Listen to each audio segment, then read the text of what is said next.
Start. Hello, on post one there. What is your name? This is me, Yeah, that's you. What's your name? Christopher Wilson. Okay. That's fine, Your Honor. Okay. I'll hop on Zoom.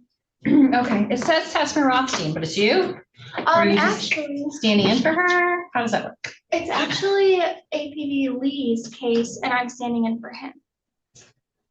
You're sleeping it off. It was originally Rothstein, but there's a conflict. Oh, so now it's Mr. Lee, but you're standing in. Oh, Correct. all right. I'll get you a breakout room with Mr. Wilson. Thank you. Mr. Wilson, I'm creating a private room for you to talk to a public defender today. So I'm going to send you there and she'll be joining you in a minute. There you are. Mr. Wilson. Let's see if I can find one. So I have it in my pile of to-dos.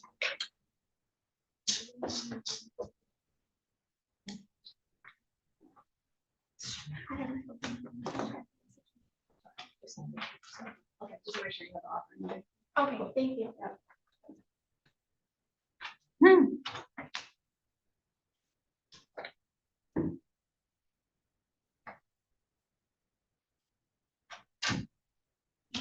Judge Board wrote a lot of notes on this file. Okay.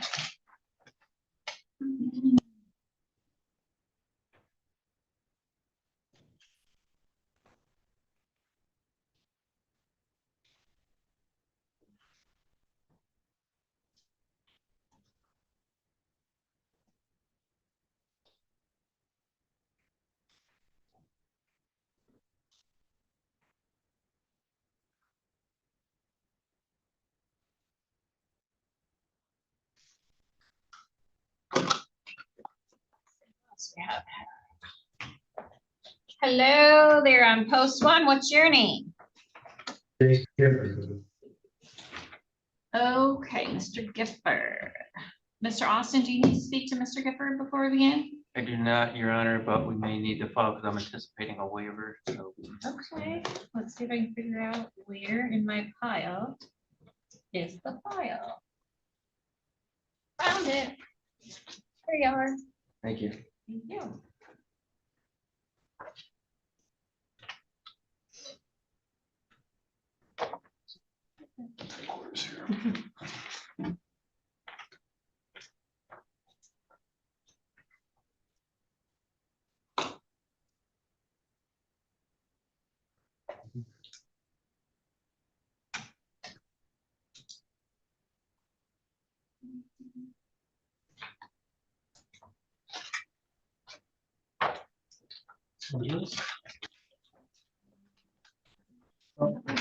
Journalist, okay. When does that come out? September? Mine wasn't until Halloween. November when I took the bar exam. Usually it's October though, right? Yeah. End of October. Mine was early November. By then we were over waiting for sure. We're like, something's wrong. Yes, sir. Write a few other things on here.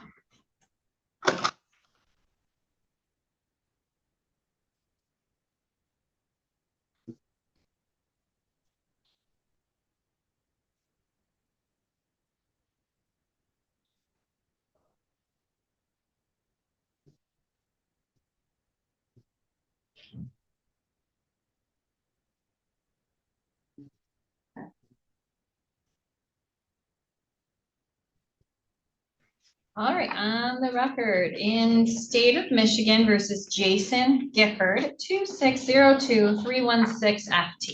Good morning, Anna Buckingham on behalf of the people requesting to practice under 8.120 under the supervision of APA. Mr. Baer. Granted. Thank you, Your Honor, and good morning. Jared Austin appearing on behalf of Mr. Gifford. He appears with us remotely from the Ingham County Jail. And you said that you are in fact Jason Gifford on the video? Yes, ma'am. Thank you. Today is the date scheduled for probable cause conference. There is a preliminary exam set for next week on September 4 with Judge Simmons. It's my understanding the parties have resolved at least the issue of preliminary exam. Yes, Your Honor. The people have extended an offer to plea as charged with the dismissal of the habitual offender fourth notice, and both parties are willing to waive today. To be clear, when you say plea as charged, you mean both counts? Yes, Your Honor. Okay. Dismiss the habitual offender, fourth offense notice. What else? Did you say there was any other part of it? Nope, that was, Okay. And the people will unconditionally waive. yes, Your Honor. All right, Mr. Austin. Thank you, Your Honor. That is my understanding of the pending offer as well. That's what I've conveyed to Mr. Gifford. And my understanding is that he wishes to waive his right to the preliminary examination, have the matter bound over to circuit court with that pending offer, and we will continue to negotiate at that point. Okay. Mr. Gifford, you have the right to have a preliminary examination within the time provided by the court rule. That's why yours is scheduled to occur next week. That is a hearing where the government must bring some evidence to demonstrate probable cause to believe these felonies occurred and probable cause to believe that you're the person who committed these felonies. Do you understand the purpose of the hearing? Yes, ma'am. The lawyers are telling me that you want to waive that hearing, move on to circuit court. Is that your understanding of what we're doing today? Yes, ma'am. Mr. Gifford, if you waive your right to have the hearing, I will send the case to circuit court for a plea or a trial or something else, but all of that would occur without any evidence or testimony being taken here in the district court. You understand that? Yes, ma'am. Your decision on this will be final. You can't change your mind and ask to hold this hearing in this case in the future. Even if you can't make the deal you want, you can't come back and hold a preliminary exam. Do you understand that your decision is final? Yes, ma'am. Has anyone made any promises or threats to you to get you to waive your hearing? No, ma'am. Knowing your rights and what we've talked about today, is that what you want to do? Do you want to waive your preliminary exam? Yes, ma'am. And the preliminary exam has been knowingly and voluntarily waived. This case will be bound over to circuit court on the charges in the complaint.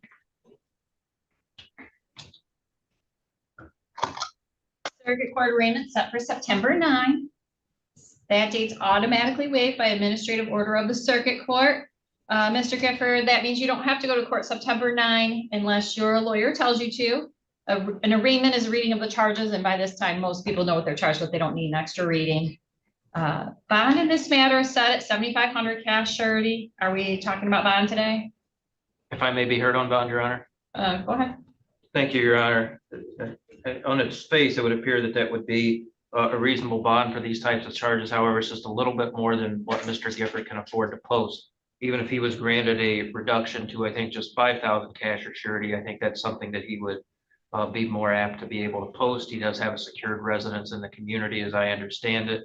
From looking at his prior criminal history, it's almost all exclusively nonviolent in nature, from what I can tell. I think it's been over 10 years since his last conviction. So I would ask the court to grant him some relief, either in the form or in the amount of his bond.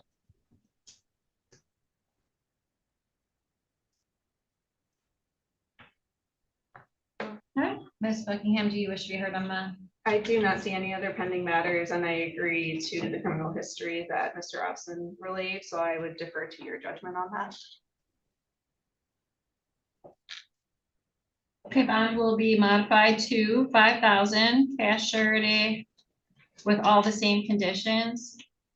So please remember, Mr. Gifford, that you are required to report to pretrial services the first business day after you bond out, so that they can keep track of people on felony bonds. So be sure to report to them. Also reach out to your lawyer so your lawyer can inform you of your next court date. Show up for court. Like I said, your next court date is going to come to you through your lawyer. It's going to be set for a few weeks after that, September 9. And then no out of state travel unless you get permission first. No firearms or dangerous weapons, no alcohol or illegal drugs, no assaultive behavior. You understand the rules of your release, sir? Yes, ma'am. All right. Okay, folks, I've signed the bind over. Anything else for the record for Gifford? Not for the people. Nothing further on behalf of Mr. Gifford, Your Honor. Thank you. All right, Mr. Gifford, you are all set. You will see a circuit judge next time. Ma'am. You're welcome. Oh, boy. Post 2 there. Who's on post 2?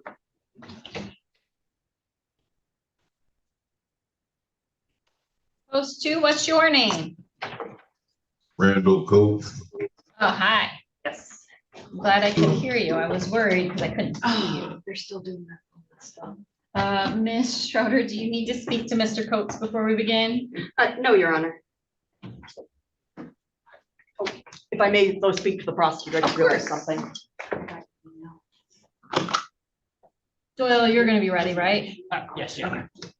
I'm ready.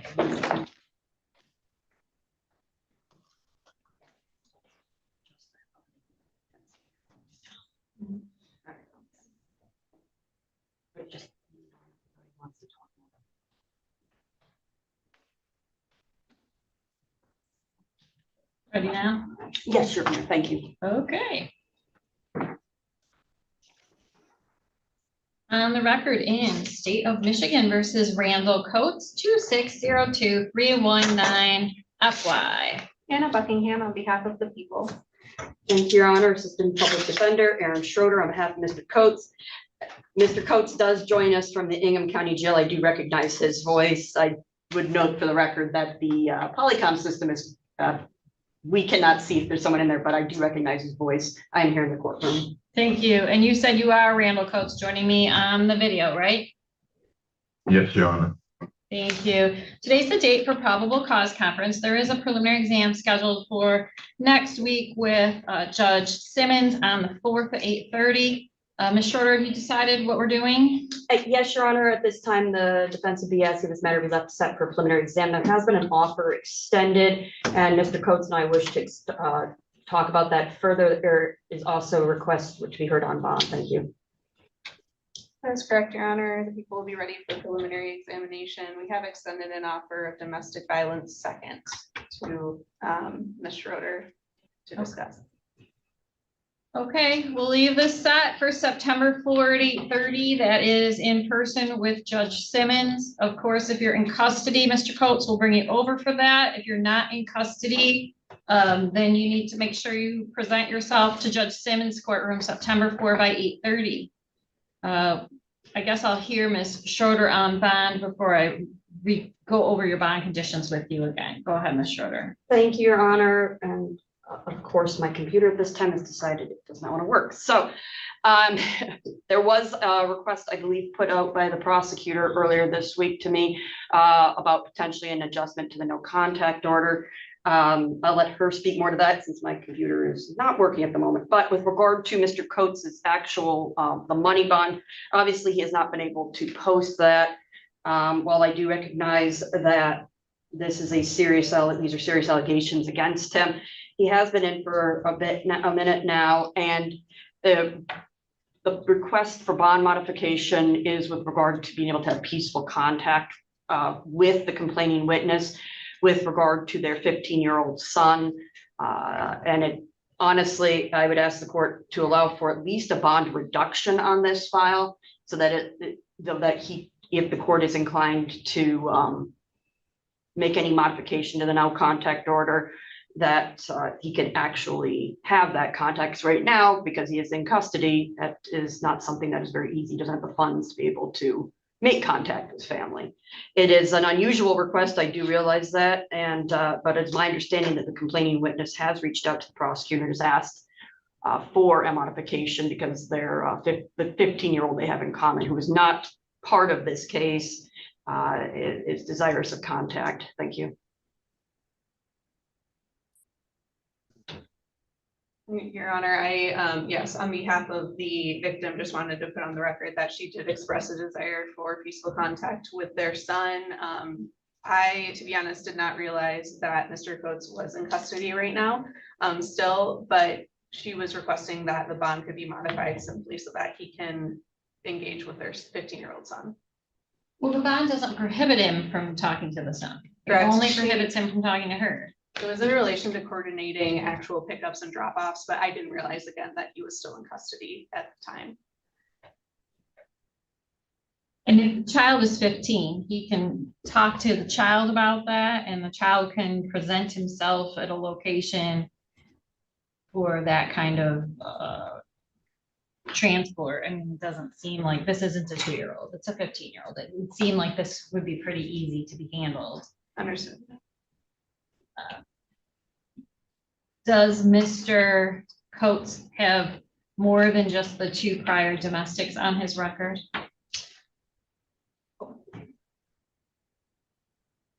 If I may ask him, Your Honor, because my computer's being. He does, he has other, so his habitual notice is in reference to some, I didn't see a habitual notice. Is there one in here? there should be, let me look real quick.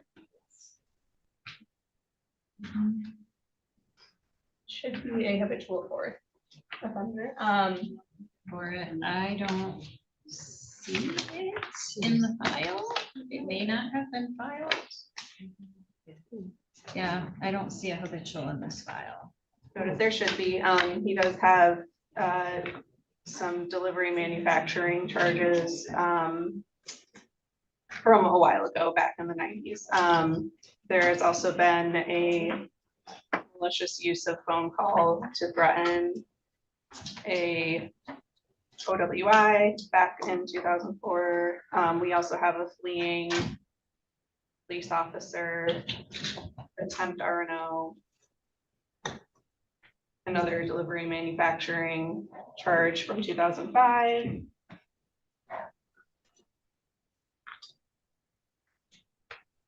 Second offense of domestic violence was in 2007. And 2025, we have a dismissed subsequent DV offense.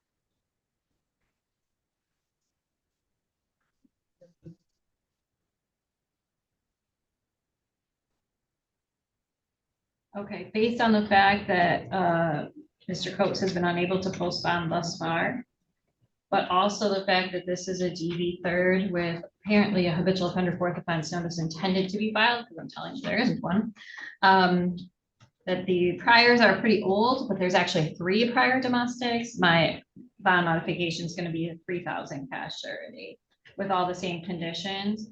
So it's a somewhat of a modification, but it's not going to be a PR or anything of that nature. Mr. Coates, of course, you must show up for your court dates. Your next one being September 4 at 8:30. Don't leave the state without permission. Do not commit any crimes while you're out on bond. You are required to keep the court up to date on your address and phone number. You provided those to Judge Ward when you were arraigned. You have to keep this up to date in writing. No firearms or dangerous weapons. In fact, when you are released from jail, you are required to file a verification form that you do not have a firearm within two days. So we need that.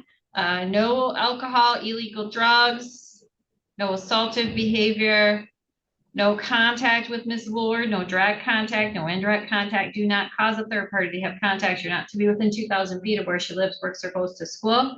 You are to wear a GPS tether with an exclusion zone, and you are not allowed to enter into 318 West Holmes Road.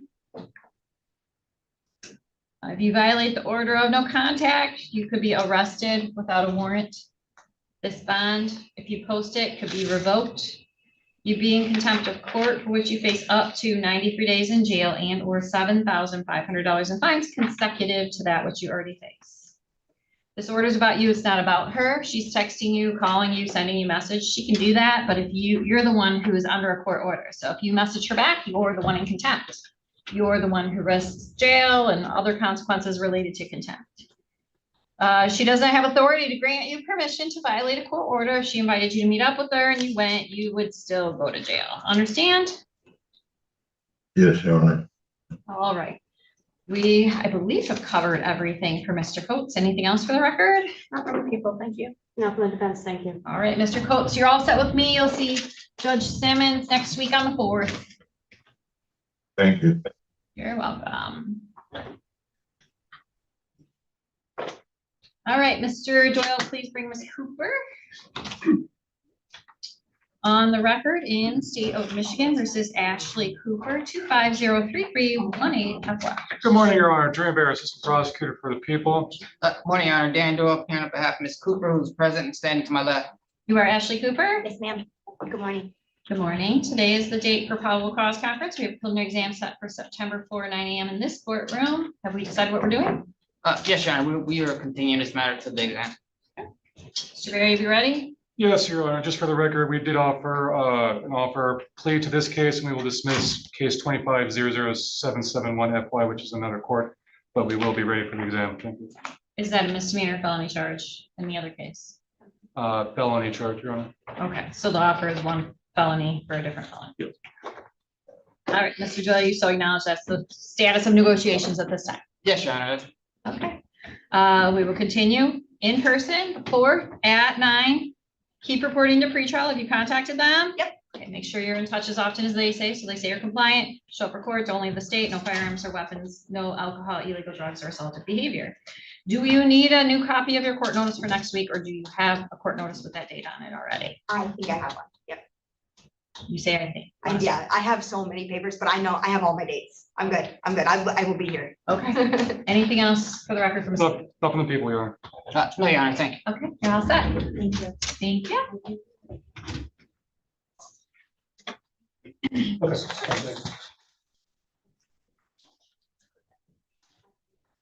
Do we know what Ms. Fonzie's here for?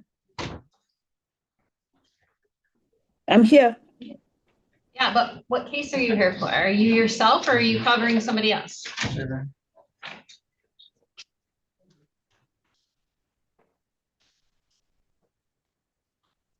Ms. Wanji?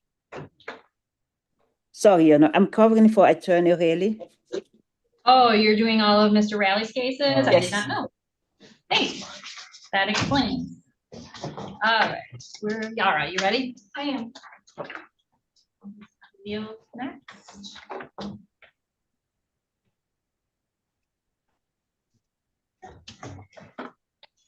On the record in State of Michigan versus Christopher Wilson, 2602314 FY. Anna Buckingham on behalf of the people. Yara Khalil on behalf of Mr. Wilson, and I'm stepping in for Assistant Public Defender John Lee. Mr. Wilson is present via Zoom from the Ingham County Jail. And you said you are, in fact, Christopher Wilson on the video. Yes, ma'am. Okay. Today is the date scheduled for probable cause conference. It appears there is a preliminary exam set for next week on the 4th at 8:30 with Judge Simmons. Have we decided how we want to proceed today? I'll defer to defense.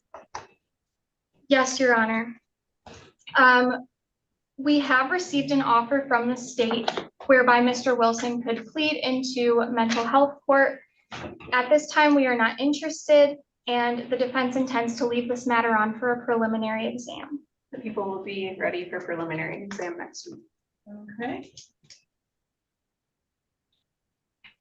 Okay, we'll continue to preliminary exam next week. As I stated, that's on September 4, 8:30 in person. Ms. Khalil, Mr. Wilson is on a remand order. Are you requesting to discuss bond today? I am, Your Honor. Okay, go ahead. Your Honor, it's my understanding that Mr. Wilson does have a residence to be released to if he is granted bond. That is 220 South Hosmer in Lansing. It's his former sister-in-law's residence, and he does have a good relationship with this individual.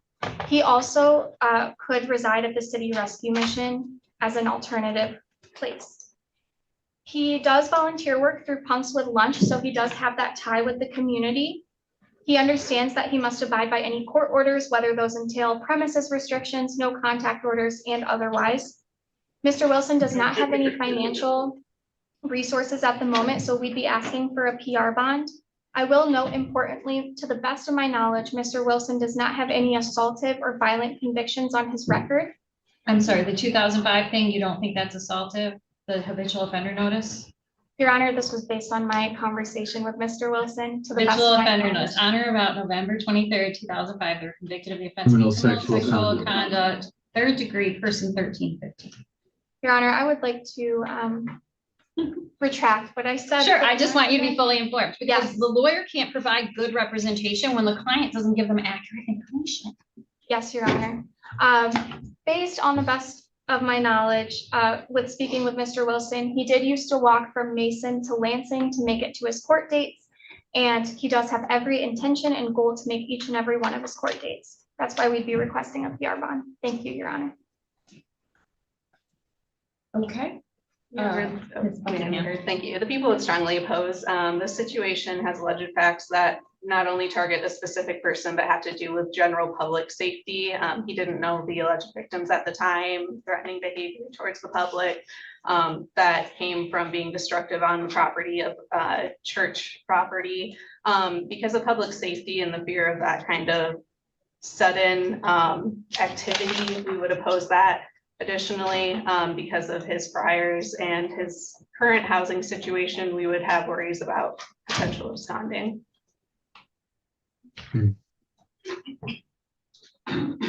I will note, he's under a remand order, which is unusual for this type of offense, but it's, let's see.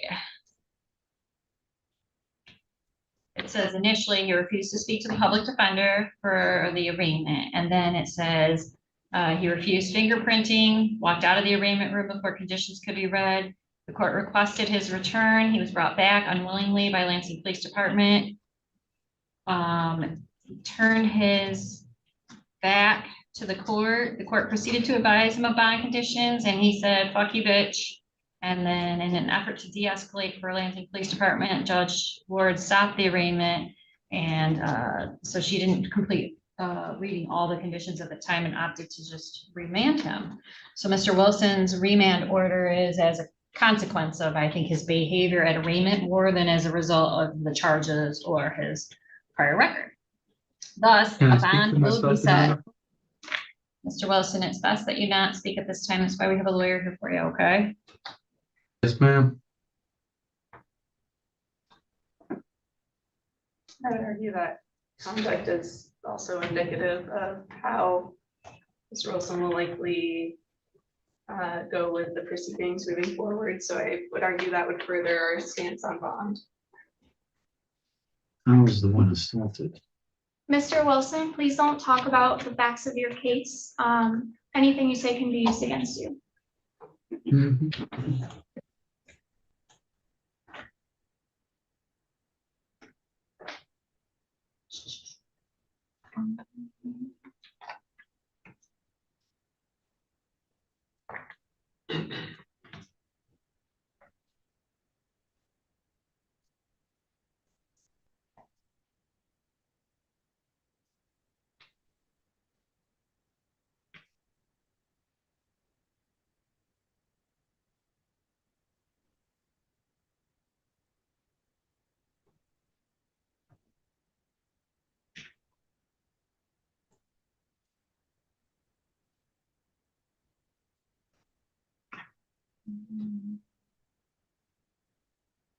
Based on the charges, the possible penalty, the habitual offender notice,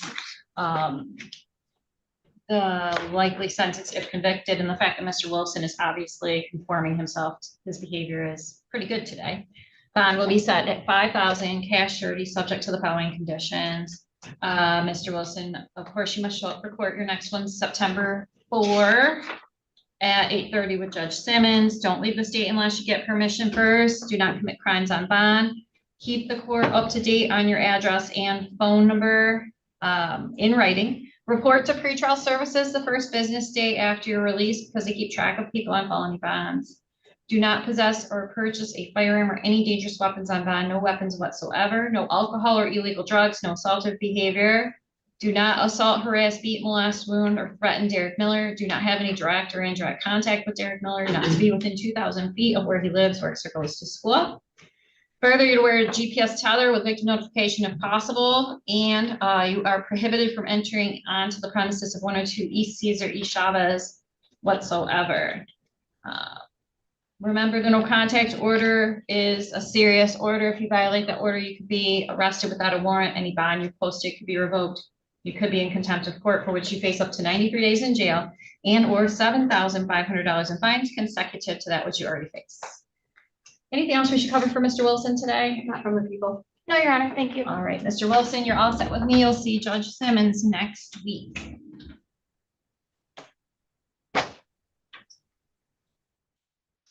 Okay. Ms. Wanji, I have Mr. Lightfoot.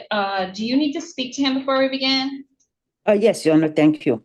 Let me get him into a breakout room for you. I also have Mr. Nichols after that.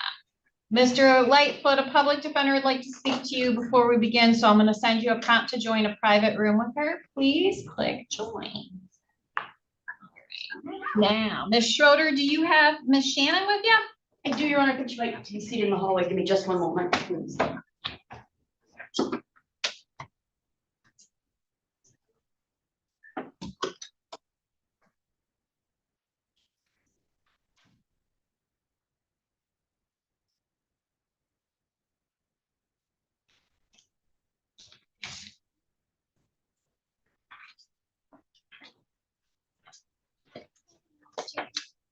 Go. Hi, everyone. All right. On the record in State of Michigan versus Tiana Shannon, 2602296 FY. Hannah Buckingham on behalf of the people. And Assistant Public Defender Aaron Schroeder on behalf of Ms. Shannon. Ms. Shannon is present, stands to my left. You, Tiana Shannon? Yes. Today's the date for probable cause conference. We have a preliminary exam set for next week on September 4, 8:30 with Judge Simmons. Have we decided how we're going to proceed? My understanding that we are continuing to preliminary examination. We do not have an offer to put on the record at this time. The people will be prepared for next week. The defense will also be prepared. Thank you. Okay, we'll leave this on for preliminary examination. Ms. Shannon, that is a hearing where the government must bring evidence to show probable cause to believe the felony charge occurred and you're the person who committed it. It's with Judge Simmons, September 4, 8:30 in person. So make sure you get to her. Her courtroom's opposite of mine, like other hallway. In the meantime, you must continue to follow all your bond conditions. One of them is to report to pretrial services. Have you done that? Yes. Stay in touch as often as they say, so they say you're compliant. Show up for court. Don't leave the state without permission. Don't commit any crimes on bond. No firearms or dangerous weapons. No alcohol or illegal drugs. No assaultive behavior. And then, of course, the very important no contact with Mr. Jazzy. No direct contact, no indirect contact. Do not cause a third party to have contact. You're not to be within 2,000 feet of where he lives, works, or goes to school. If you violate the order of no contact, you could be arrested without a warrant. The bond could be revoked. You could be in contempt of court, for which you face up to 93 days in jail and or $7,500 in fines consecutive to that which you already faced. This order is about you. It's not about him. He's texting you or calling you. He could do that, but you're the one on court order. So if you text him back or take his call, you could go to jail. He doesn't have authority to grant you permission to violate a court order. So if he invited you to meet up with him and you went, you'd still be the one risking jail. Understand? Yes? Yes. Okay. Anything else we should cover for Ms. Shannon today? Not for the people, thank you. Not for the defense. Thank you. You are all set for today. You'll see Judge Simmons next week. Follow your bond. Thank you, Your Honor. Oh, that's all right. No worries. Yeah, it's kind of crazy. There we go. Yeah. What do we know about post 2 visit 3 with Mr. Davis? Oh. You call and check. These are all Ms. Wanji. And then Mr. Austin, do you have Mr. Arriaga here yet? Yes, sir. Ah, now you guys can talk to each other. Ms. Tesmer-Rothstein, do you have Mr. Sickle here yet? Yes. Are we ready? Yes. Let's see if I can figure out where the file is in my pile.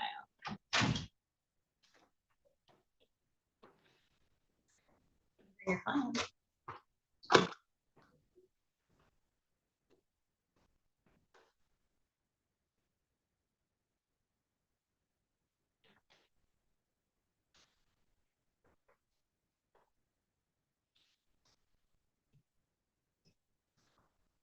On the record in state of Michigan versus Minyer Siku, 2601397 up flat. Anna Buckingham on behalf of the people. Good morning, Your Honor. Vita Frosty from the Ingham County Public Defender's Office, appearing on behalf of Mr. Siku, who is present in the courtroom and standing to my left. And are you Minyer Siku? Yes, ma'am. Okay. Today is the date for probable cause conference. Preliminary exam is set for September 4 at 9 with Judge Simmons. Have you decided what we're doing? Yes, Your Honor, the people have extended a misdemeanor offer of domestic violence second to Mr. Siku. We are prepared to continue to examination at this time. Yes, we are leaving it on for exam at this time.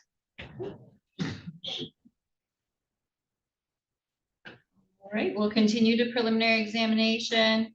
Mr. Siku, that court date, September 4, 9 a.m., Judge Simmons in person. Make sure you're there in front of her. Her courtroom's the other hallway. You must continue to comply with your bond. In the meantime, one of your conditions was to report to pretrial services. Have you done that? Yes. Stay in touch with them as often as they tell you to so that they say you're compliant. Show up for court. Don't leave the state without permission first. Do not commit crimes on bond. No firearms or dangerous weapons at all. No alcohol or illegal drugs. No assaultive behavior. And then do not assault, harass, intimidate, beat, molest, wound, or threaten Ms. Addisona. And do not have any contact with her at all. No direct contact or indirect contact with Kia Addisona. You're not to be within 2,000 feet of where she lives, works, or goes to school. If you violate that order of no contact, you could be arrested without a warrant. This bond could be revoked. You could be in contempt of court, for which you face up to 93 days in jail and or $7,500 in fines consecutive to that which you already faced. This order is about you. It's not about her. She may be texting you or calling you. She can do that, but you're under a court order. So if you text her back or take her call, you could go to jail. She does not have authority to grant you permission to violate this court order. If she invites you to meet up with her and you go, you would still go to jail. Understand? Yes, ma'am. Okay. Anything else we need to address for Mr. Siku today? Nothing from the people. No, Your Honor, thank you. Mr. Siku, next week, Judge Simmons, September 4, and of course, follow your bond. You are all set. Thank you.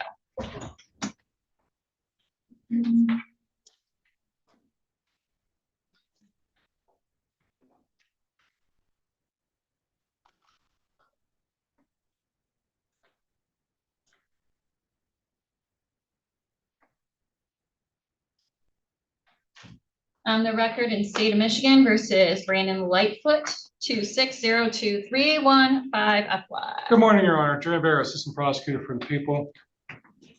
Good morning, Your Honor. Melanie L.B. for Mr. Lightfoot. Attorney Hurley is the attorney of record. Thank you. And you are Brandon Lightfoot? Yes.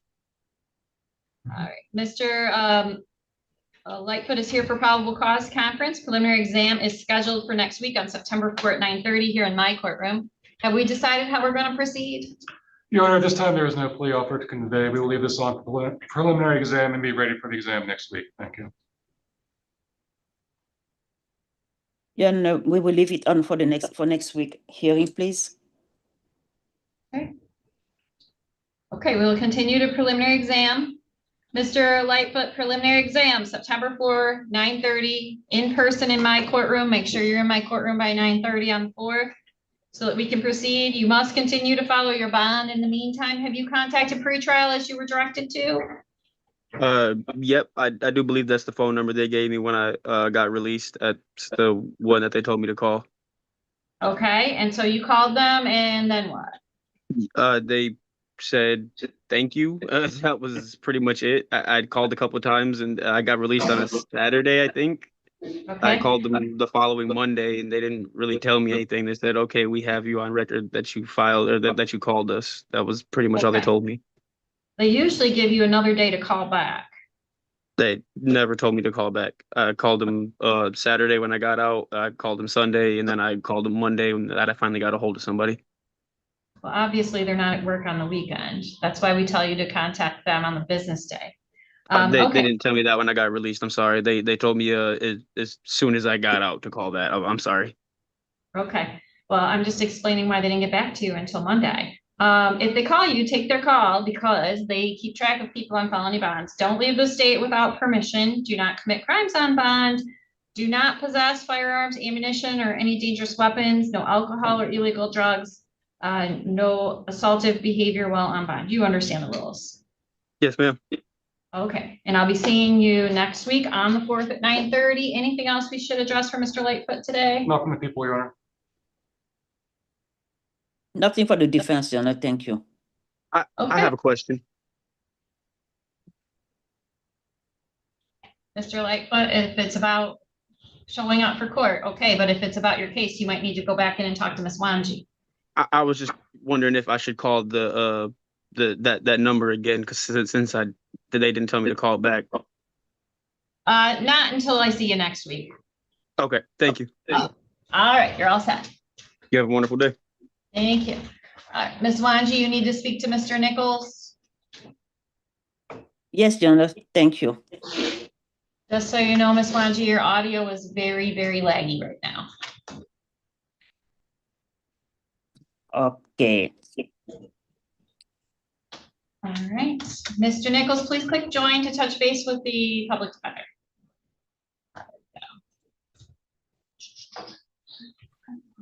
Hello, on post 2 there, what's your name? Post 2, what's your name? Anthony Davis. Okay, that's Mr. Davis. Ms. Wanji will be with you shortly. I have to put you back on hold. She just started talking to another client. We'll be back with you shortly. Okay, post 3 there, what's your name? Sir, on post 3, what's your name? Tell me again. Junior. So your audio is laggy and I want to make sure that I can hear you. Tell me your name again. Rodney Cobb Jr. Oh, that worked way better that time. Okay. Ms. Rothstein, do you need to speak with Mr. Cobb? Yes, I did speak with him yesterday, but I just want to circle back with him and make sure he understands what's going on today. Of course. Yeah.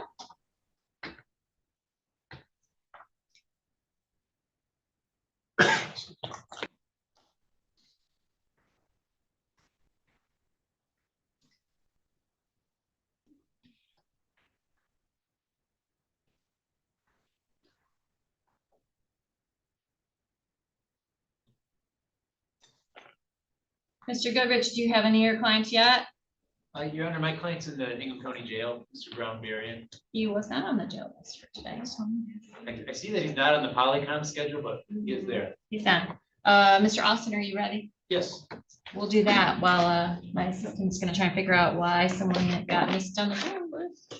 Probably the hyphenated name. It always makes the search harder. All right. On the record in state of Michigan versus Jesus Arriaga, 2602323FY. Anna Buckingham on behalf of the people. And thank you, Your Honor, and good morning. Jared Austin appearing today on behalf of Mr. Arriaga. He stands present in my life. Are you Jesus Arriaga? Yes, ma'am. Today's the date for probable cause conference. Preliminary exam is set for September 4 at 9 with Judge Simmons. Have we decided what we're doing? People have extended an offer of Veterans Court with a misdemeanor upon completion. It is my understanding that we are leaving on for preliminary examination. The people will be ready and prepared to go forward on the 4th. That is my understanding as well, Your Honor. Okay, we'll leave this on as scheduled for September 4 at 9 a.m. with Judge Simmons. That's in person, Mr. Arriaga, so make sure you show up in her court. It's in the other hallway. Be there by 9 so she can get started with you. Follow all your bond in the meantime. Have you reported to pretrial services? Yes, ma'am. Stay in touch as often as they say. Don't leave the state without getting permission first. Do not commit crimes on bond. Show up for court, of course. Keep us up to date on your address and phone number in writing. Do not possess firearms, ammunition, or any dangerous weapons while on bond. Do not possess or consume alcohol or illegal drugs. No assaultive behavior. And then, of course, we have a no contact order for Ms. Arriaga. No direct contact, no indirect contact. Do not cause a third party to have contact. You're not to be within 2,000 feet of where she lives, works, or goes to school. Also, you're ordered not to go to the Comfort Street address. If you violate an order of no contact, you could be arrested without a warrant. This bond could be revoked. You could be in contempt of court, punishable by up to 93 days in jail and or $7,500 in fines consecutive to that which you already faced.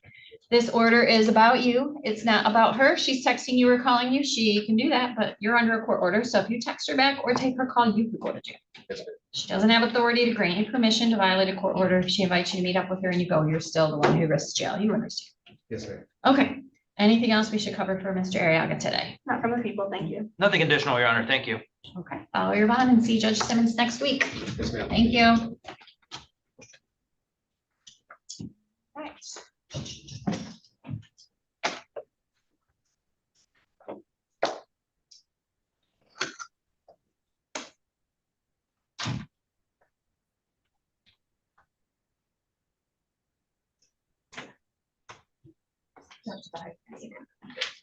I just looked at the jail. I just. Oh, man. So if we have a break, I can run it and call the jail. All right, well, let me take care of Cobb right now. On the record in state of Michigan versus Rodney Cobb, 2602380FY. Anna Buckingham on behalf of the people. Rita Rothstein from the Ingham County Public Defender's Office, appearing on behalf of Mr. Cobb, who is appearing via Zoom from the Ingham County Jail. And you, sir, you are Rodney Cobb? Yes, Your Honor. Oh, there we go. Now I'm getting audio. Gosh, this Polycom is just fussy today. Today is the date for probable cause conference. We have a preliminary exam on September 4 at 9 a.m. with Judge Simmons. Have we decided what we're doing? Yes, Your Honor, it's my understanding that we'll be continuing to preliminary examination. The people will be ready to go forward. Ms. Tasman-Rothstein. Yes, that's accurate, Your Honor. It's my understanding upon speaking with the people that they have are trying to make contact with the alleged victim in this case, and they don't have an offer yet at this time. They may have one sometime before then, but as for right now, we are leaving it on for exam. Okay. Mr. Cobb, we're leaving this on for preliminary exam on September 4 at 9 a.m. That is in person. If you're in custody, we'll bring you over for that hearing. If you're not in custody, you need to make sure you're in front of Judge Simmons, September 4, 9 a.m., so that she can proceed with your hearing. Of course, in the meantime, you have that no contact order with Mr. Fitzpatrick. That applies whether you're in jail or out of jail. If you violate that order, you could be in contempt of court, punishable by up to 93 days in jail and or $7,500 in fines consecutive to that which you already face. Anything else we should address for Mr. Cobb today? Not from the people. No, Your Honor, thank you. Okay, Mr. Cobb, you're all set with me for today. You'll see Judge Simmons next week. Your Honor, what did you just say? Who do I have no contact with? My dad or what? I said you're not allowed to have any contract with Eric Fitzpatrick II.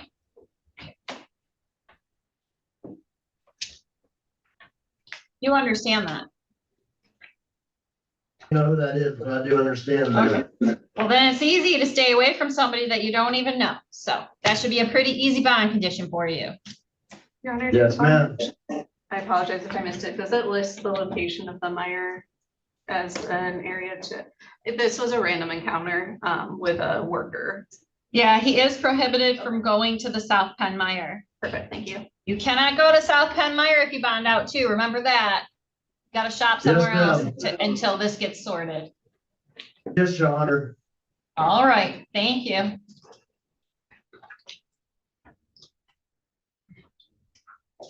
Somehow we made it through Judge Simmons' case first. Thank you. Mine are going a little slower. Ms. Wanji, I think, is ready with Mr. Nichols, I hope. I am.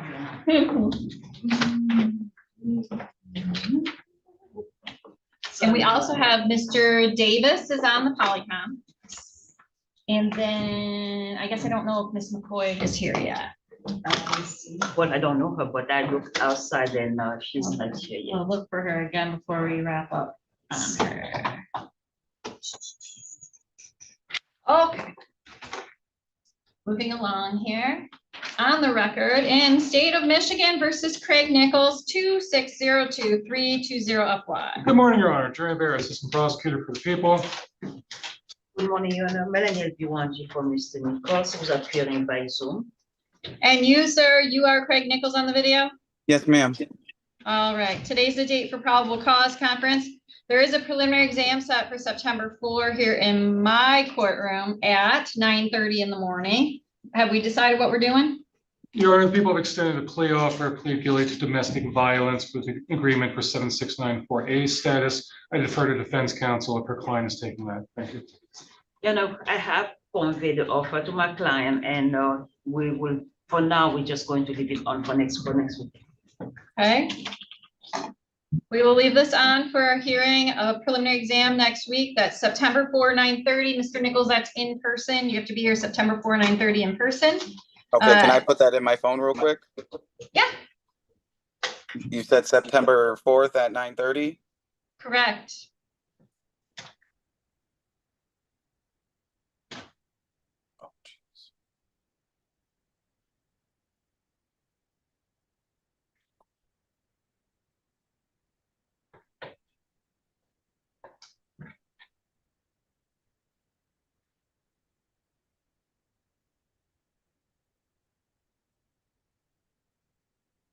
Okay, got it all in there. Okay, that is in person, so be here September 4, 9:30 in my courtroom. We're, of course, the courthouse on Michigan Avenue, right across from the Capitol building. Yes, ma'am. In the meantime, you must continue to follow your bond conditions. One of them was to report to pretrial services. Have you contacted them? Yep, I contacted them yesterday, and then I think she said that I got to do it again in a week from yesterday. Okay, do what they say, so they say you're compliant. Show up for court. Don't leave the state without getting permission first. Do not commit crimes while on bond. Do not possess or purchase a firearm or any kind of dangerous weapons. Okay. Do not possess alcohol or illegal controlled substances. And then no assaultive behavior, no contact with Ms. Sparks, no direct contact whatsoever, and third-party contact only regarding your minor children, no third-party contact regarding any other topic whatsoever. Okay. You're not to be within 300 feet of where she lives, works, or goes to school. Okay. You are, if you violate the order of no contact, you could be arrested without a warrant. This bond could be revoked. You could be in contempt of court, for which you face up to 93 days in jail and or $7,500 in fines consecutive to that which you already face. Okay. This order is about you. It's not about her. If she's texting you or calling you, she can do that. It might be nice to get a text about your kids, but you're under a court order, so you cannot text her back. If you text her back or call her back, you're the one who can go to jail. She does not have authority to grant you permission to violate a court order. If she invited you to meet up with her and you went, you'd still be the one who risks jail. Understand? Yes, ma'am. Okay, good. Anything else we should cover for Mr. Nichols today? Not from the people, Your Honor. Nothing for the defense, you know. All right, Mr. Nichols, follow your bond. I'll see you September 4. You're all set. Okay, thank you. Have a good one. You're welcome. Bye-bye. Did you want to talk to Mr. Davis before we begin? Yes, Okay, ma'am. I'll put him in break room for you. Mr. Davis, a public defender would like to speak to you before we begin, so I'm going to send you a prompt to a private room. She's going to be there with you in just a minute. Okay.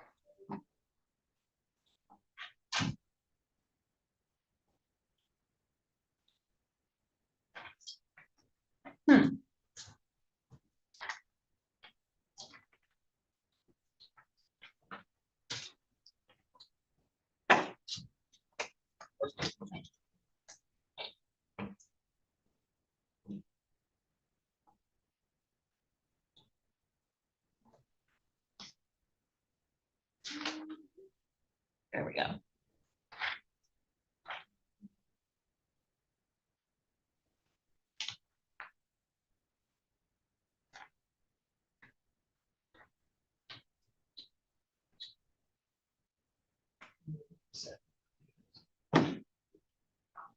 Administration.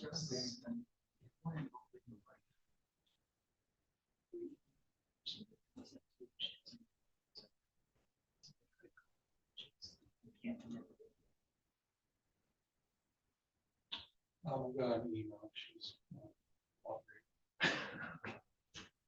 so, she lets it be.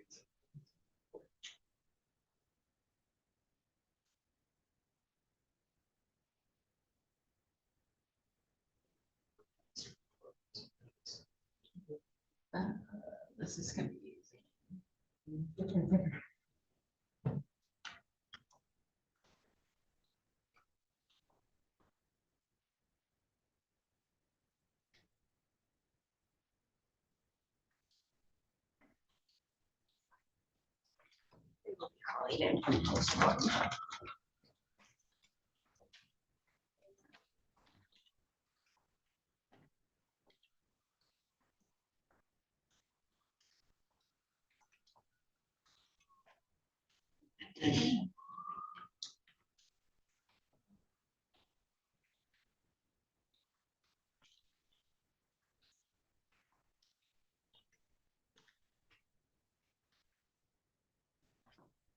I were at work today. There was a big crash at Jolly and Dunkelmary. Oh, I know. It's like somebody misjudged or something. I don't know. They crashed right from the speedway. And then as I was coming through here, it looked like the eastbound side of 496 was blocked by a huge wreck.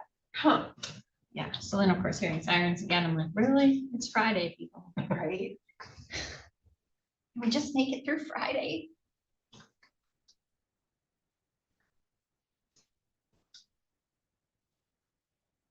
I looked too, and I didn't see. Those hyphenated names, you gotta be like extra scouring the list because the search never works properly with the hyphenated names. It's like even if I go and buy you can type the name, if you enter it with a hyphen and they didn't. Right.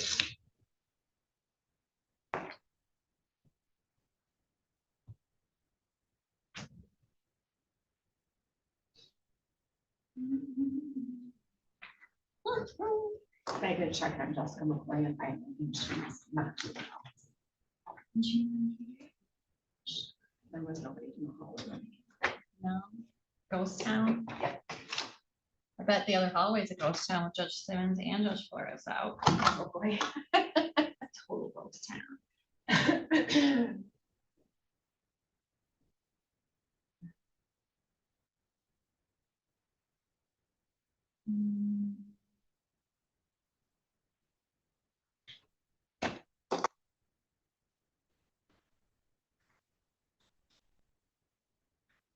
Almost done, David. Almost done. Okay. PCC day is a little easier, so, we only did, was it 2 exams yesterday? Somehow, did we do 3? I only remember 2. Well, because the other one was, one was a continuation, so you only missed me further. That's right. We saw one witness for a half second. Yes. Yes. Apparently she was on vacation, which I didn't know about. So. But she had to be here for another case anyway, so it's good to just call her and preserve the testimony and move on and then try to get her back today.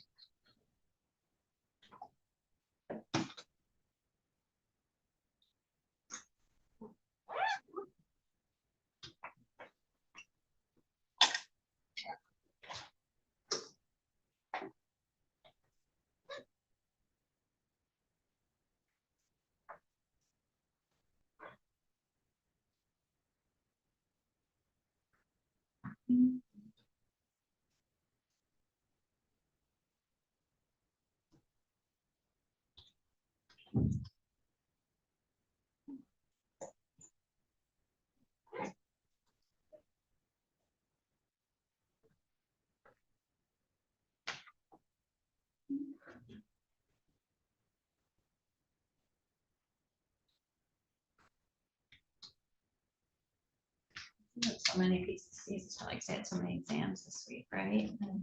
So the computer says, don't worry. I think Judge Simmons had similar, or she had 7, she's down to 6, because 1 week.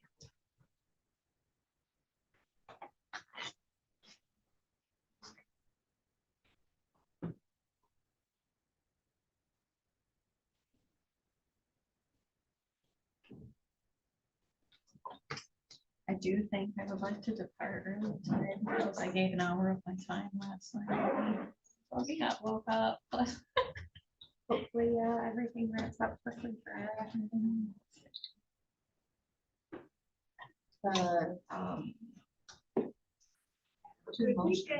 You too. You too, thank you. On Monday, so. Bye, Vita. Bye, have a good weekend. All right. I feel like this was adjourned once before, and there's two motions, a motion for summary and something else. I need to go in and fill that out.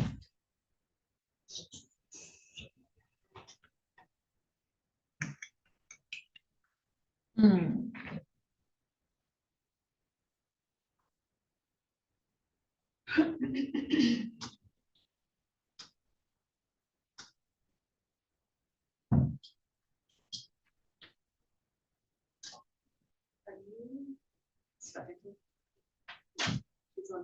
Yeah. Okay, Is Patty like? yeah. Okay. It was because they were gonna ask about running it first. Okay. And then his brother is looking for you because he wants to talk to you. Should I send him in here or do you want me not to? Okay, We're trying to get your guy on, but it's not 9:30 yet, so they have a couple minutes if you want to step out. okay, I'll see what. Do you want me to get his brother? to I wonder what one he's getting for. Hmm? I wonder what he has to go run if not just work.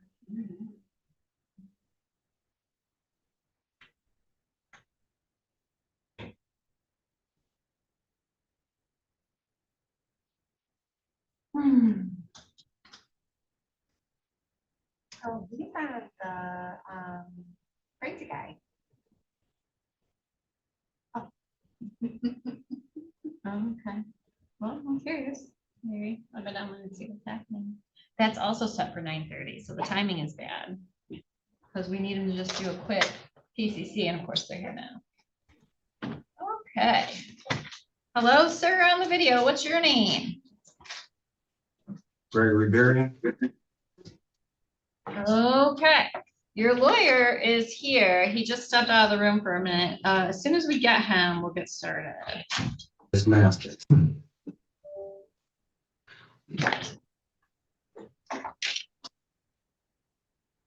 Can you guys hear me though? Pardon? Can we see you? Yeah, we can see you. I mean, I'm not speaking loud enough. Yes, we can hear you.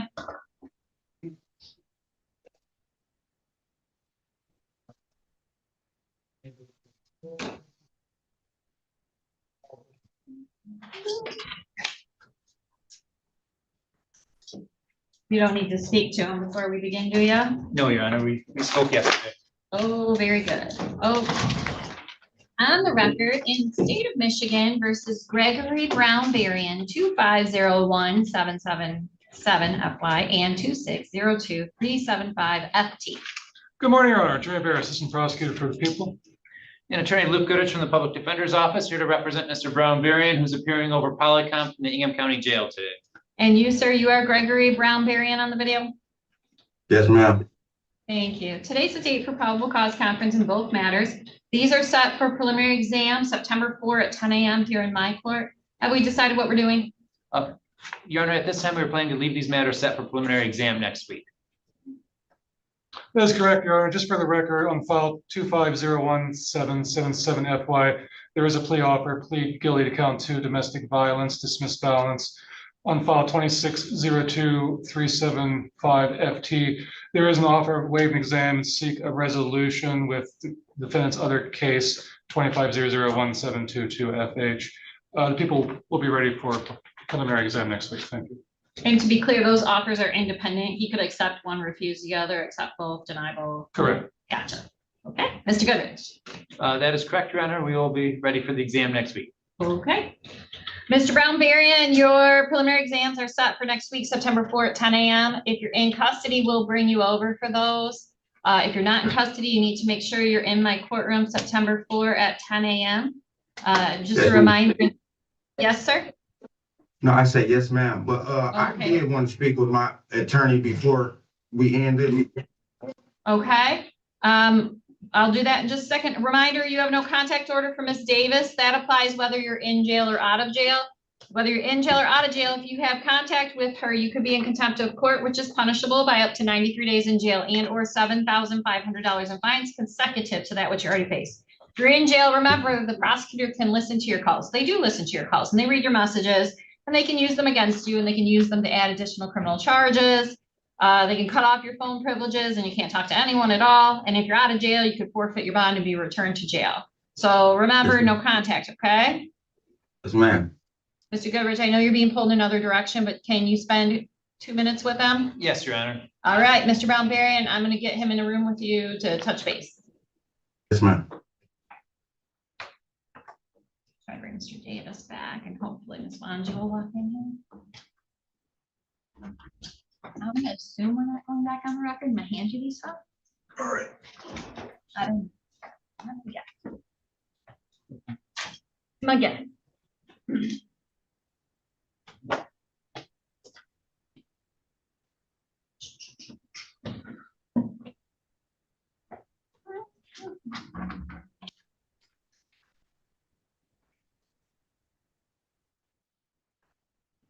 Log in, let me. Thank you.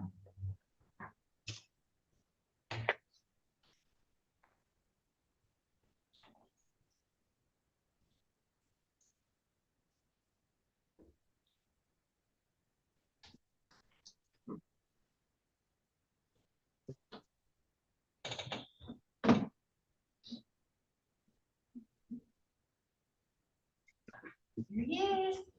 I got it. Thank you. I know he needs to do the things.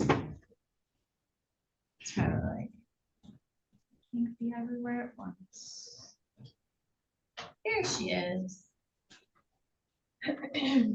Ms. Wanji, you are our last two files, so we are ready when you're ready.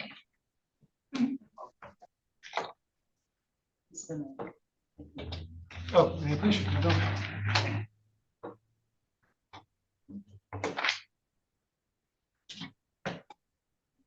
I asked my client to give me permission to sign the advisor rights. Or I just usually do an oral advice of rights when people are in jail. okay, A more comprehensive version. okay, okay. Happens. Do we remember, have they changed the court rule about people doing misdemeanor pleas in circuit court? Does the rule say it gets remanded to district court right now or does it not?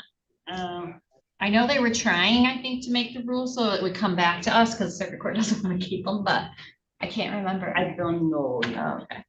I will check on that. I'll check. I can't keep up every time they want to change the rules. It's like a regular thing, you know? I would like that very much also. To come back to district court? I don't know. I know that the circuit court doesn't want to keep them and some of the district court judges feel like once it gets to circuit court, they shouldn't send it back. I don't know. I just had somebody entering an agreement yesterday where they were waiving with the attorney general, but the deal was supposed to be a misdemeanor, but it's like they have to pay some money beforehand of restitution before they can have the misdemeanor. So we're sending it to circuit, then they're going to pay the money. It's going to be misdemeanors, but then is it going to get remanded or will it stay up there? I don't know. That's why I was thinking about it. Depending on the judge, sometimes I want to pay some back. I have not practiced in front of Judge Cole or Judge Stokes at all, so I have no idea what that would be like. I only know Judge Jamo, Judge Equilina. And at the end of my term, I didn't see Judge Jamo a lot. Like I never actually tried a trial in front of him. I never got to. I drew, like, you know how when you draw your circuit court judges, you keep drawing the same judge for a while. So like you draw Judge Aquilina for 10 cases, then I draw Judge Collette for 10 cases. I never really got to Judge Jamo on that. My last few trials I did were, well, I had one in front of Candy that was supposed to go to trial. And I think my last trial I might have done was in front of Judge Dragon Chuck. Maybe. The only judges I have tried yet is Judge Paul. Well, you haven't tried a case in front of her yet? Not yet, but it's coming. Yeah, I mean, she said she's trying cases all the time, so I anticipate your numbers up. Well, she just spent a really long time on one. What was she trying? Oh, it was the one with Mr. Coombs, and they got a hung jury, so they have to do it again. Maybe. Maybe. Mr. Coons was, yeah, maybe. He was kind of like, it depends on how the jury came out. If the jury was mostly not guilty or mostly guilty, probably would determine whether the prosecutor takes another shot or not. But I think that trial went on for quite a while and the jury deliberated for like 3 days or something. Long time. Yeah.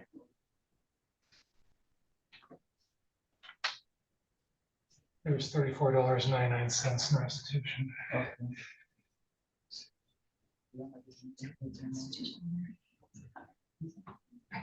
don't have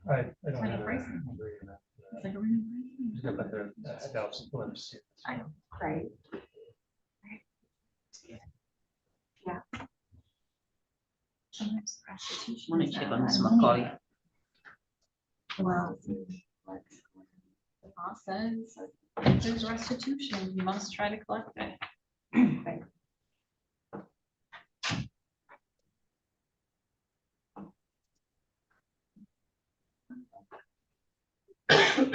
That's fair. And sometimes the restitution is a lot of money for, yeah, well, we've seen some big ones too.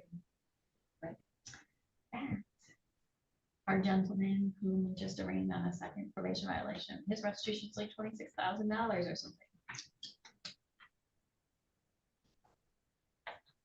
Yeah.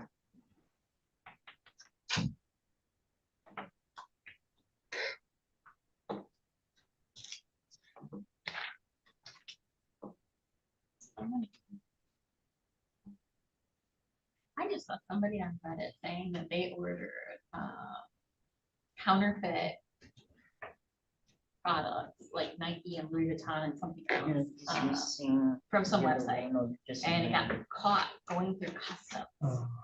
And the law with customs is that if you are caught bringing in counterfeit items, Two charges, you URO and the can retail be fraud fined first. the This amends true the value of the real felony item. misdemeanor. So they sent him a bill for $85,000. Second one. I'm like, how many Against the items halves were on there? it. Then they offered to settle with him for There is a half 10%. four, but it goes away He didn't pay automatically. it. So then they Whoever sent out write like this past has due bill. four This on is there. up, well, you didn't pay the Yeah, 10%. just be clear, You owe the that's fine. full amount. Oh And my he's like God. looking at him. So whatever you do, Don't buy counterfeit stuff. don't order counterfeit stuff that has to go through customs. Oh, Lord. That's a bad idea. Oh, Lord. Also, how many items was it to turn out to be $85,000 worth of stuff? It's a lot of money. Yeah. He said it was handbags and shoes. Oh.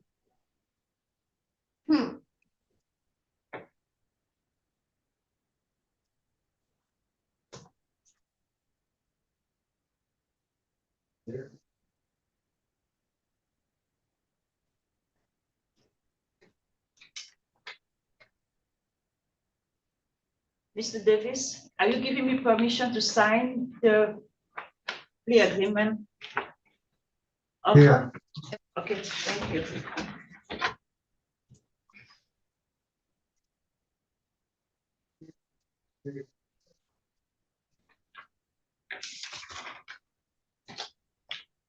May I have a question? Of course.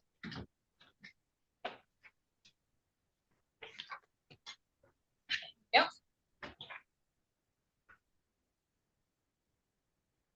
So for the restitution, we need a pink sheet, if you can, because it helps our clerks know where to send it.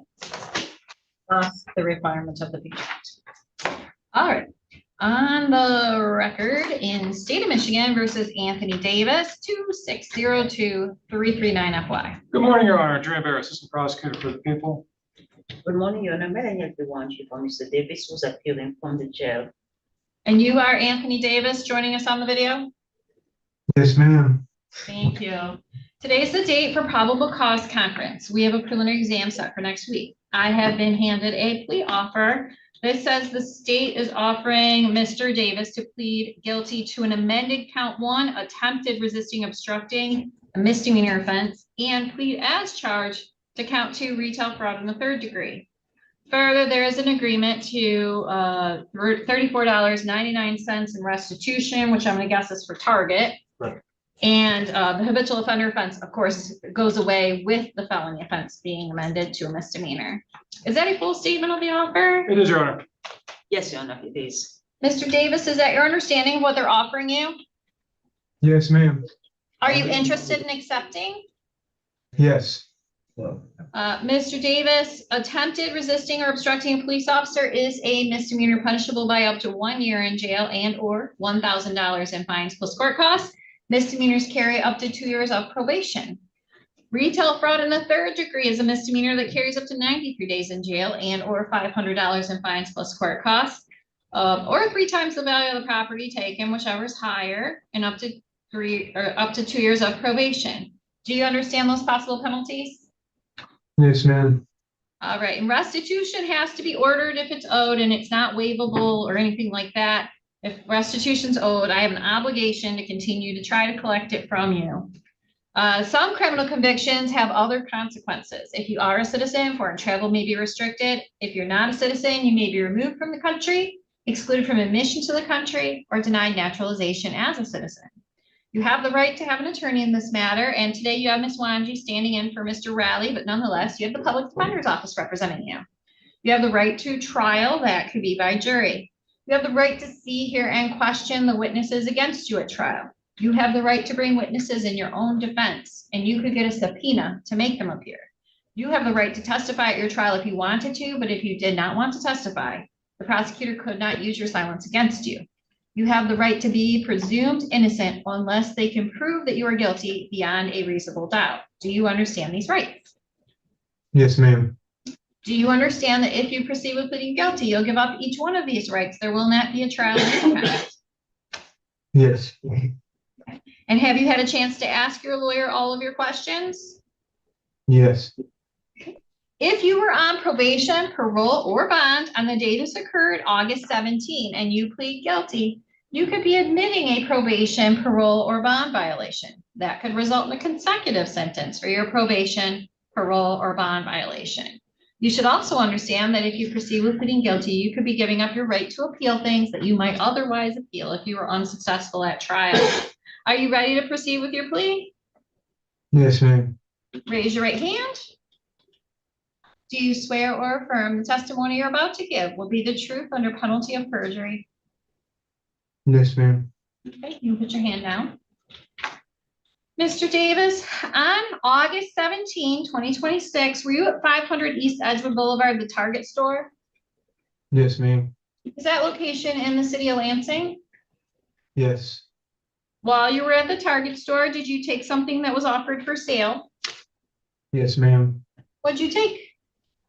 J-Lab Bluetooth speaker. And what'd you do with it when you took it off the shelf? Put it in my pants. I'm sorry, you said you put it in your pants? Yep. Okay, and then did you try to leave with it? Yes. Did you offer payment for it? No. And was that done on purpose? Yes, ma'am. Okay, and then after that, did the police come? They were already there. Okay, were they wearing uniforms? Yes, ma'am. So you knew they were police? Yes. And what happened with that police officer that makes you guilty of an attempt of count 1? I tried to get away from. So they tried to stop you for the shoplifting and you tried to run away? Yes. Were they telling you stop? Yes, ma'am. All right, and you agree that they were doing their duties as police officers when they're telling you to stop and you're running off? Yes, ma'am. Okay. Additional questions on the factual basis? Your Honor, for the retail fraud, I think we have to ask if the store was open for business at the time the items were stolen. Okay. Was Target store open for business when you went in there and took that speaker? Yes, ma'am. I don't think that's one of the elements that's in the jury instruction, so I don't know if we have to specifically ask. I think it would be more of a defense or something. But nonetheless. Ms. Wanji, any additional questions from you on the factual basis? No, Your Honor, thank you. All right. Mr. Davis, did anyone make any promises or threats to you other than your plea agreement to get you to plead guilty here today? No, ma'am. Are you pleading guilty of your own free choice? Yes. Then to an amended count 1, attempted resisting or obstructing a police officer, how do you plead? Guilty. And to the original count 2, retail fraud in the 3rd degree, how do you plead? Guilty. Thank you. I find your guilty pleas to be knowingly, voluntarily, accurately made with sufficient facts on the record upon which to base your pleas. They are therefore accepted.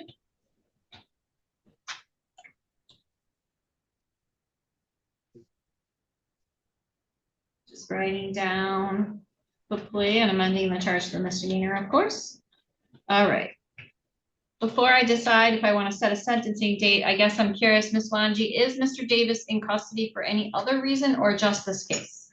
There is a parole hold. He has a parole hold. We should probably consider immediate sentencing then, if we already know what restitution is. It seems like the best idea. Okay, Mr. Bear, any objection to immediate sentencing? No, Your Honor. Do you have a position on sentence today? Your Honor, I would just point out to the court, he has an extensive history. Please take that into consideration. Otherwise, we'll leave it to your discretion. Thank you. Okay, and he's been in since the 17th, probably. Then he got captured, and that's when he's been sitting. Okay, so that's 6, 7, 8, 9, 10, 11, 12. He's been in 12 days right now. Okay, Ms. Wanji, on sentence for you. You know, my client had taken responsibility for the charges and his what he did. He's very became he was very how do I say that? He did not try to shy away from what he said he did. He's on parole. He knows that the time that he's serving now is at that time. He had a meeting with his parole officer, and I think that there will be some resolution on that matter. You know, this is I know he resists police officer, and he was trying to steal.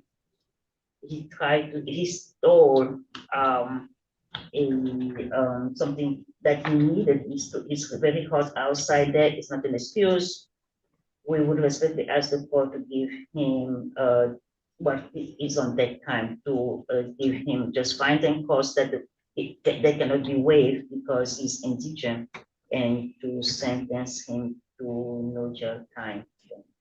Well, I can't completely waive fines and costs because the crime victim rights fee is required to be assessed, and then the state minimum cost is required to be assessed if the crime victim rights fee is assessed, and since there's restitution, I have to assess all 3 of those things. Like, I can't get around it. Restitution has to be ordered and it has to be collected. Now, Mr. Davis goes to prison on his parole hold. We can do an order to remit prisoner funds and collect the money that way, or if he's released back out on parole, he needs to make payments. But nonetheless, I will take that into consideration. Mr. Davis, what would you like to tell me today? It was a stupid mistake that I made, and I've been dealing with addiction for a while now, but I'm enrolling in classes in here, and I'm getting on the right medication I need to try to help with what I'm going through. So hopefully we get right on the right track. Mr. Davis, when I look at your criminal history, the habitual offender notice, I mean, I see controlled substances offenses completely on there. And, when your controlled substance use starts to get you to do other things that affect the community, that's when we got a problem, right? So when you're shoplifting, that's a problem. When you're assaulting, that's a problem, all of that. And I don't really understand, Ms. Wanji said you took something you needed, but really, I mean, a Bluetooth speaker is something we like. I don't think it's something we need. We can live without one. Silly thing to take. Still and feed his addiction. Yeah.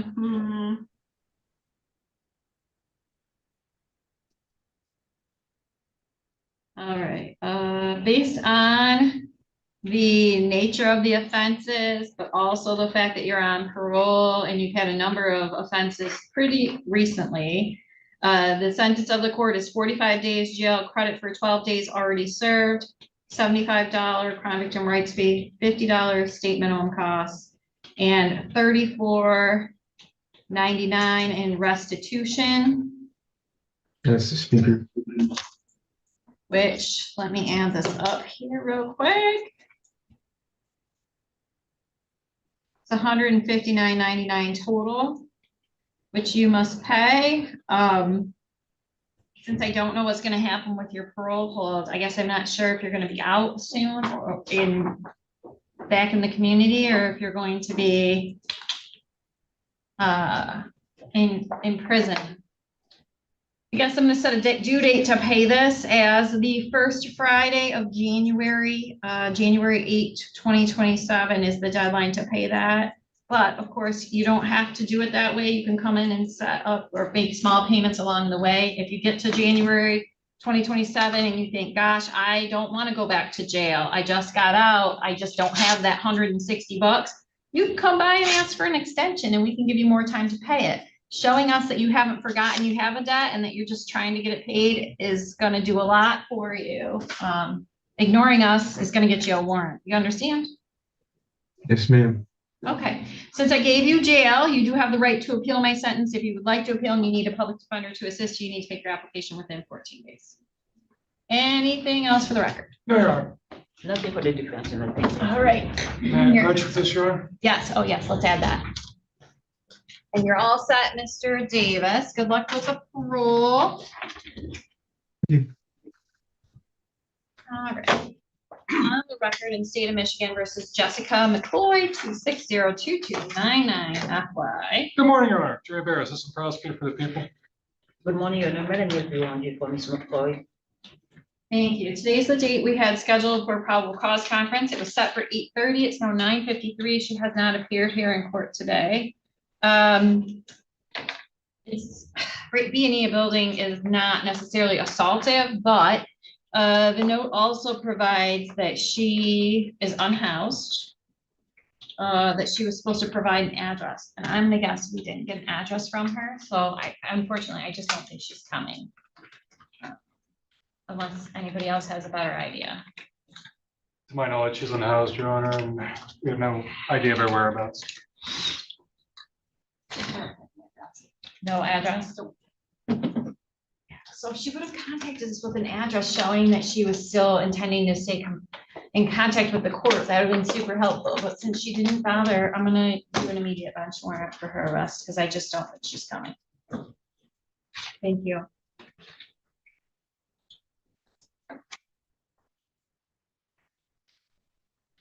So crazy though, is her bond was $100, 10%. So she needed $10 to get out.